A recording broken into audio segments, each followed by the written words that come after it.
And moving right along to the next book we're reading here in Liyue. We have Records of Jueyun, which has 6 volumes. Oh my word. Okay, buckle up vocal cords, let's go. Volume 1, Stone Beasts. Stone statues appear all across the vast land of Liyue. Most were built by locals who prayed to them for favourable weather and peace, steadfast as the mountains. But it is claimed that some have a much more ancient history. One story regarding the animal statues in particular is popular among the fishermen of the Bishui River, the silvergrass harvesters of Dihua Marsh, and the old mining crowd. They say that in some corners of the land, ancient stone beasts wake at night in the cool of the fall and look around at a world that has slowly become alien to them. Hearing the sounds of frogs and insects greeting them, they respond with deep, soulful cries from their petrified throats. Then they roam around Liyue, inspecting once more the land they used to protect. To my knowledge, no one has ever witnessed a stone beast in motion firsthand. However, local residents who know the territory extremely well have long observed and accepted the phenomenon that the animal statues can change location and posture overnight. Meanwhile, light-sleeping campers often report hearing a sound in the middle of the night that is like flowing water, only much deeper in tone. As for where these stone beasts originally came from, the elders of Tingsa village say they are illuminated beasts who once fought alongside Rex Lapis in the Archon War. After the war ended, the tide subsided and peace was restored. The illuminated beasts were no longer required to serve as defenders of the common people, and one by one, they retreated to more secluded parts of the country. There they lived free from concern for mortal affairs. But some illuminated beasts remembered with fondness the glorious days when they served under Rex Lapis, and they pined for the years they protected Liyue. Though they were not of the mortal realm, nor were they immortal. For them, too, life would one day come to an end. Thus, they beseeched Rex Lapis to turn their ephemeral flesh bodies into everlasting stone. The merciful Dio Archon granted their request and made them as such. Do we know about this? The only stone beast I remember was in a dilapidated temple that some dude, Pelagus, was that the statue? I don't know. Some dude was restoring in honor of the Adeptus that the statue was. I really don't recall. Other than that, I don't really know much about stone beasts. So, that's new. Volume 2, Palace Beneath the Sea. The day had arrived. It was time to collect the bride. Ooh, intriguing already. The sea god looked majestic. Sea god? Who's the sea god? Do you have a name, sir? The sea god looked majestic indeed as he sat center stage in his giant clam, holding in his hands the reins of 2 sea serpents. They stood as imposing as Mount Tianheng before the royal carriage, as the master accepted the gift of pearls from the village elders and welcomed his new bride aboard the carriage. In return, the village would receive the sea god's blessing, a year free from tempests and tsunamis. The bride was whisked away. Is she amenable to this marriage, by the way? We haven't really discussed that. The bride was whisked away to a place deep beneath the waves, far from home, far from the reveling crowds celebrating the festival, and far from her mother all alone. The sea god took her along a corridor of great columns, formed from the skeleton of a dead whale, that led to a palatial gate adorned with shining pearls and iridescent shells. Finally, the young bride had arrived at the palace of the sea god had made for her, the palace that was to be her new home. It was not my plan to meddle in the affairs of common people, came the god's voice through the rippling water. It was a husband's attempt to console his bride. How is that consoling to the bride? This place has served as a new home for many other young women, and it also became the place they spent their final days. Many of them were driven away from the village where they were born. For them, the ocean has provided safe refuge, somewhere they could sleep peacefully without fear of being disturbed, somewhere they could call home. Out of curiosity, how is this woman who is above water breathing underwater? Bodies don't usually work that way, no matter how mythical you are, for human-like creatures. So, Anywho. But this young woman did not want a new home decorated with prize pearls and rare shells. The dazzling spectacle of the ocean floor, and the creatures that she knew lurked in the shadows, filled her not with peace, but with dread. Time went by, and the longer she stayed in her bewildering ocean chamber, that she knew not sunrise nor sunset, the more she grew homesick, and the frailer she became. Told you she wasn't amenable to this marriage. So how did she end up in the situation where she was marrying a man she didn't want to marry? How does that happen? Eventually, there came a day when the sea god sensed what his young bride was feeling. It took you that long. Though he was saddened by her choice, he allowed her to go through with her decision. In the fallen world of the humans, there will come a day in your life when you regret this decision. Wow. I'm also getting like Hades Persephone vibes. The sea god took the shell of a sea snail that adorned his waist and handed it to her as a parting gift. There will come a day that you blow into this shell, and it will sound like a horn. On that day, you shall return to this place. The young woman took the shell and returned to the land. The years went by, and soon she became a mother herself. As she went about her simple, peaceful life, the ocean palace seemed but a childhood dream. The dazzling sights and grotesque creatures would once in a while flood into her mind from the murky depths of her memory, but it was a rare occurrence, and she put them out of her mind. She lived like this year after year, until one year, when the festival came once again, the village elders came to her home. They had come to take her daughter from her arms. It was then that she finally understood why the sea god had spoken of her regret and of her return all those years ago. Well, I mean, you didn't really specify that the child belonged to the sea god. You just said as years went by, she became a mother. So, did she... Did she have a daughter with the sea god? Or are they now taking her daughter to marry the sea god, which is super creepy? So, I don't know. I've got zero context here. On the eve of the festival, she blew into the shell and it sounded like a horn. The sea god responded to the call, rising up from the billowing waves to greet the village. But his embrace was a tidal wave that engulfed the village and took the villagers and elders in their sleep. Why? What did they ever do? They had nothing to do with this young bride's decision to go and get married to him or to leave. Why would you kill them all? It seems a bit dramatic. Drawn by giant sea serpents, a colossal clam carriage came to a halt in front of her, dazzling her with its shimmering pearls. The mother took her daughter by the hand and boarded the sea god's clam. It was just like she remembered from her childhood. Childhood? I'm sorry. How young was she when she got married to the sea god? Because I'm getting some super creepy vibes from this. Only this time, the village she left behind now lay in ruins beneath the ocean waves. Wow. Okay, that was grim as fuck. Super dark, which is weird because this game doesn't really do dark, but that's intense. Volume 3, Wuwang. Hiding between the jagged peaks in the north of Mount Tingsa is a slope known as Wuwang Hill, a palpably ominous place and the setting of many tales of supernatural phenomena. It is rumored in Liyue that the spirits of the dead lurk within the woods on Wuwang Hill.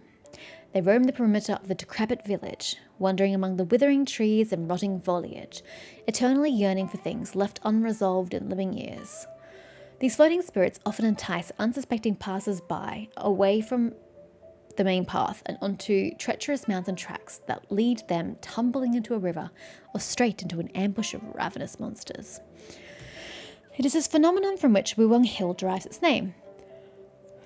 Wuwang means prudence in the common tongue, and Wuwang Hill is said to be the hill where the prudent are punished. For even those travellers who do not act rashly or impulsively on their journey are doomed to be enslaved by the malevolence that lingers here, like the mist in the mountain air. So why does anybody travel through there? Wouldn't you just put a big fence around it and put a big sign, "Do not enter on pain of death"? Because I don't think you've done your due diligence on that front. Both innocent villagers and ignorant visitors alike are susceptible to the deception of the Wuwang Hill spirits, which draw them deep into dark woods where thick mist blots out the sky and unknown dangers lurk in the shadows. There are many means by which these sinister spirits are able to deceive mortals. Some take the form of bereavement or grief, others of regret, manifesting as voices and visages of the deceased, the love of the departed, or the remorse of another party in an unresolved dispute. The traveller finds themselves compelled to heed the spirit's cry and follows them into the depths of Wuwang. Ooh, this is another wordy one. But Wuwang Hill was not always this way. Some signs of life remained there up until relatively recently. and in times gone by, the village at the foot of the slope enjoyed a peaceful and leisurely existence, the chimneys always smoking and the lanterns always lit. That same village stands abandoned today. The buildings are in ruins, and all that remains of the villages is the indistinct murmuring from a realm beyond. There is a fable that is oft repeated among the children of Chinksa village. It holds that the young people of Wubong Hill, enchanted by the whale-like song of a faraway sea monster, all threw themselves into the gently flowing Bishwe River in pursuit of false promises and childlike dreams. Along the river they floated, making their way to the Sea of Clouds, where they became one with the waves and lost all memory of the woods in their village on the hill. Their dreams, meanwhile, became the sea monster's song. Generation after generation of young people disappeared in this way, until in the end, the sole remaining residents of Wubong Hill were old and grey. One by one, they left this mortal plane amidst sighs of grief. The bright lights of Liwa Harbour, Rex Lapis's pride and joy, burned ever brighter, while another neglected mountain village turned into a silent ghost town. But unlike the fleeting and fickle human mind, the ever-flowing ley lines remember all. Surging elemental energy takes on spirit form to recreate all the dreams, both fair and foul, of Wubong Hill's erstwhile residents.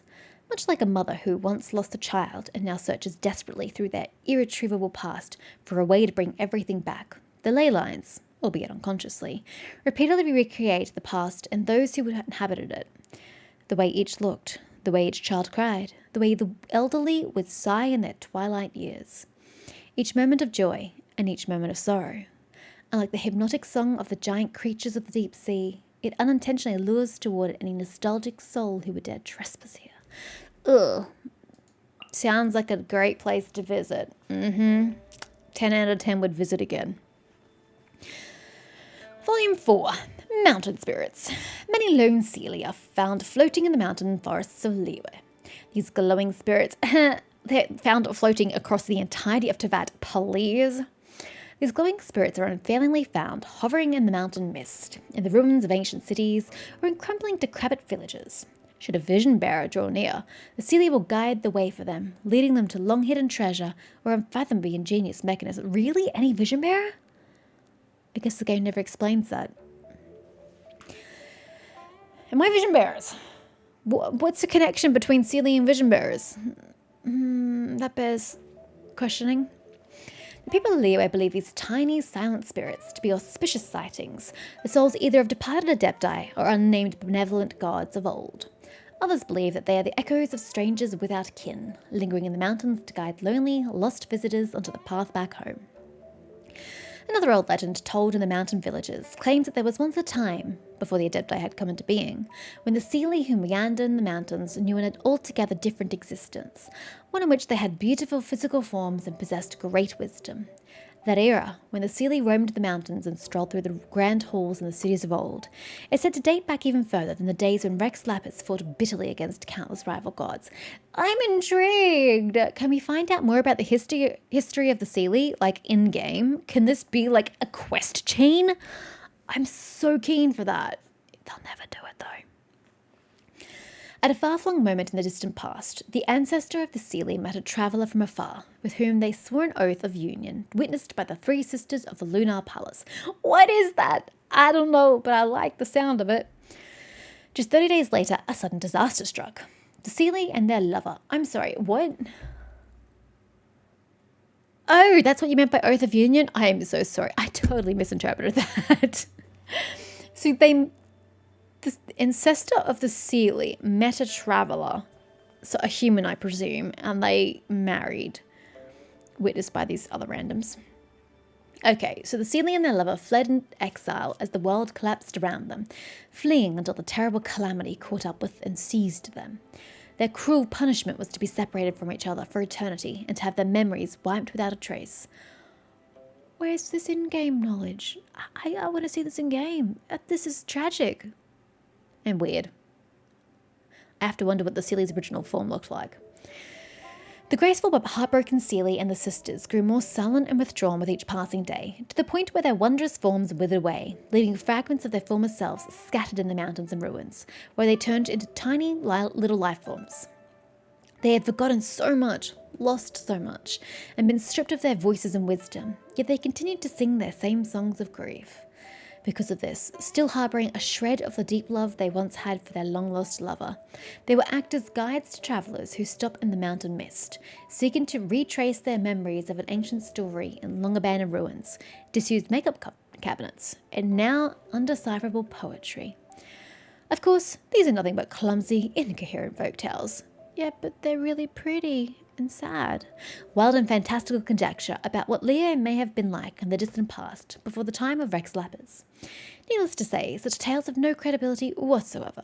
The true origin of these sorrowful spirits that meander in the mountains is, however, still widely debated, and no consensus has ever been reached on the topic. Well, I mean, I like your story, but it doesn't make sense because they're not only seen in Leo, they're seen across the entirety of Teyvat. And I don't think their spirits are going to scatter across the entirety of a world. That seems a little far-fetched. But I am intrigued, and I would like to know more about the Seelie. I would very much like to know more about the Seelie. Volume 5. Jueyun. Among the legends that circulate in the mountains of Liyue, the Jueyun are a type of noble and benevolent illuminated beast. Jueyun often roam the mountain forests, but only appear on nights where starlight shines upon clear dew. For sustenance, they drink only spring water and eat only fragrant herbs. Have we ever come across any Jueyun? I want to say we haven't, because I don't remember seeing any. Unless they just look different in this game from what I'm perceiving in my mind. I don't think we've seen any. Jueyun are gentle, illuminated beasts, with grace and elegance flowing through their veins. I'm going to point out that grace and elegance isn't an inherited trait, and it's not something that generally flows through your veins, but sure. And it said that Jueyun will never harm living things, refusing even to step on an insect or break a blade of grass. Well, that makes your life very difficult then, doesn't it? People believe that Jueyun's characteristics, behaviour, and their every movement is dictated by an age-old etiquette that has remained unchanged for 1,000 years. Following the barbarous age of the Archon War, many Adepti became unable to continue living among the clamorous world of mortals. As a result, and under the direction of Rex Lapis, they withdrew themselves from society to live in seclusion in the bamboo groves and mountains. No longer would they interfere in the human world, content instead to enjoy a realm of mountains and water and pursue their own interests. Yet some illuminated beasts there were that, over 1,000 years of mortal cooperation, had cultivated deep friendships with ordinary humans. They decided to carry out the will of their Lord of Geo in the mortal realm, assisting human society with their adeptal powers and charity. Some hid in the mountain hamlets, others walked the bustling city streets. They lived together and mixed with humankind, leaving behind unique bloodlines in Liyue Harbour. Oh! Are we saying Ganyu is part Jueyun? Still doesn't mean we've ever come across one. According to one folktale, as early as several thousand years ago, there were already those among the elegant Jueyun who had begun to grow deeply attached to the savage mortals. Look, we're not that bad. The tale tells of how in that barbaric era, the people wore clothes of water lotus and bay leaf. That's attractive. One night, a herb gatherer was bathing in a mountain pool, when to his surprise, a passing Jueyun began to eat the clothes that he had left by the water's edge. The illuminated beast was too young to understand human notions of shame and privacy, and had yet to learn the conduct of illuminated beasts in the mortal realm. To make up for her crude behaviour and to avoid startling the vulnerable mortal with her otherworldly adeptal appearance, she transformed into one of human bearing. As the pale light of the full moon fell upon the pool, she appeared before the herb gatherer. The young illuminated beast ultimately did not understand human notions of shame and privacy, so you already said. She stood in that mountain forest, lit by cold moonlight and the glow of fireflies, clothed only in dewdrops and the lunar gleam. My word, this poor herb gatherer is having a terrible day. He's just trying to bathe from, sweating through his daily endeavours. And then he has a creature trying to munch on his clothes. And then the creature suddenly turns into a naked female. This poor guy's just trying to, just bathe and get home. Together with the ignorant mortal she travelled, strolling happily among flowers and bamboo groves, revealing to him the mountain dwelling of the Adepti, interpreting for him the language of the birds, sleeping lightly amid the cry of insects, sinking softly into shared and ancient dreams. As the herb gatherer began to stir at the first light of dawn, he awoke to find that the noble illuminated beast had vanished without a trace. As for how this tale unfolds, opinions vary widely. Some people say that one night, the Chelan placed a bamboo basket outside the front door of the herb-gatherer's home before disappearing into the moonlit mist. When the herb-gatherer came to the door, he found the child soundly asleep inside the basket. No one said they had sex! God, that escalated quickly. Others say that from that moment on, the Chelan lived together with the mortal, gave birth to children, and grew accustomed to human life. No matter the truth of the 1,000-year-old matter, the elegant illuminated beasts continued to walk among the residents of Liyue, unseen among the sea of people, waiting for the day when Ret Slappers calls them forth once again. God, I hope he never does, because that would just be tragic. I do not want them all dying for the cause.